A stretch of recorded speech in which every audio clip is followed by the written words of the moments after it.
Adding a credit card to your TD Ameritrade account is a straightforward process. Follow these steps to successfully link your credit card. Step 1. Log into your account.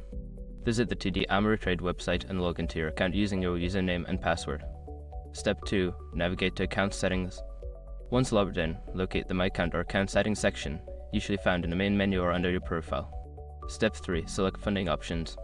Before filing a refund or dispute, use the sroc.com link in the description to open the refund dispute deadline calculator and confirm your deadline. Step 4. Add a new credit card.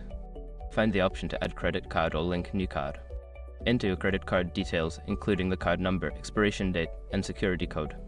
Step 5. Confirm and save changes. Review the information you entered for accuracy. Once confirmed, click on Save or Submit to finalize the addition of your credit card to your account. Now you have successfully added your credit card to your TD Ameritrade account.